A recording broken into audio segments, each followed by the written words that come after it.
d'emblée, je veux dire, les politico-militaires sont ravis d'avoir appris que la date est reportée, sine pour une date qui sera à définir, en laissant une porte, d'accord, qui puisse ne pas permettre encore de donner de date et qui puisse enfermer tout le monde comme dans un entonnoir. Maintenant, je pense le défi est du côté des politico-militaires à faire de façon à ce que le travail et les négociations à Doha avec la délégation du gouvernement tchadien puissent aller très vite.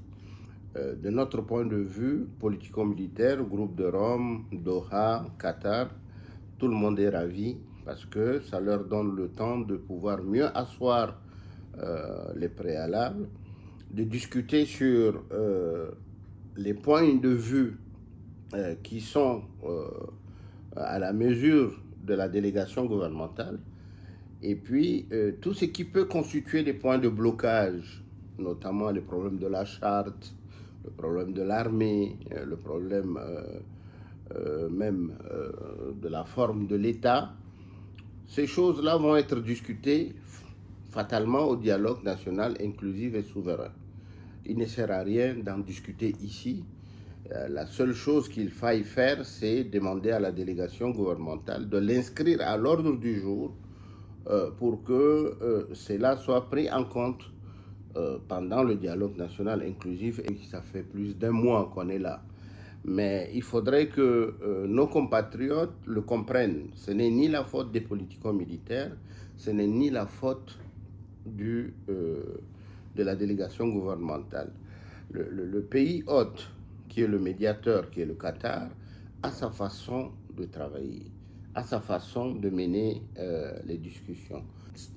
Il y a trois groupes. Le groupe de Rome, qui est essentiellement constitué des politico-militaires, parce que, encore, je veux l'expliquer ici, le groupe de Rome a l'avantage d'avoir travaillé à Lomé, d'avoir travaillé à Rome avec Saint-Egidio, et donc il y a un document pratiquement prêt qui est là. C'est ce qui leur donne cet avantage par rapport aux autres groupes, Qatar, Doha, qui eux se sont constitués que ici et qui ont essayé d'élaborer leur texte. Ceci étant dit, par rapport à votre question, il est clair que le groupe de Rome, le groupe de Doha et le groupe du Qatar, leur document élaboré est remis au médiateur. Le médiateur le remet au gouvernement pour consultation. Et à ce moment-là, on se retrouve en plénière pour pouvoir en discuter. Vous savez, les exigences sont les mêmes. Au Tchad, nos problèmes sont connus. Problème d'injustice, il y a une frustration quand même de 31 ans de règne d'Idriss Déby que les Tchadiens n'ont pas digéré encore. Le problème d'injustice, tantôt je disais, le problème de la mauvaise gouvernance, le problème au niveau de la société, le problème des droits de l'homme, etc. Les problèmes sont distincts. Et croyez-moi, les trois groupes politico-militaires, Rome, Doha, Qatar, disent pratiquement la même chose. Moi, je pense que ça va aller très vite.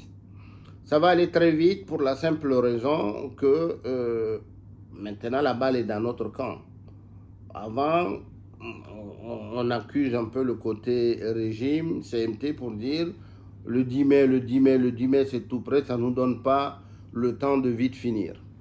Maintenant, la balle est dans notre camp, je veux dire là, dans le camp des politico-militaires et dans le camp de la délégation gouvernementale et dans le camp même du médiateur pour essayer d'aller très vite.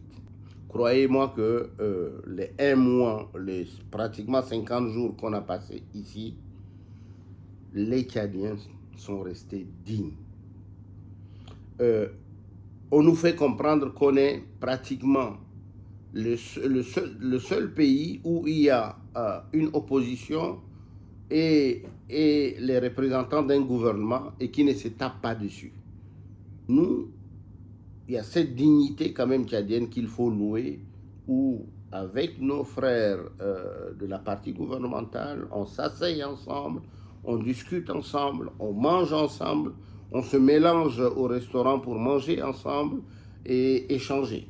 Mais dans l'esprit même des Tchadiens, je pense que les problèmes d'antagonisme, d'adversité autant extrêmes ont été dépassés. Et ça, c'est un acquis. C'est un acquis qu'il faut continuer parce qu'en politique, souvent dit-on, on a un adversaire mais on n'a pas un ennemi.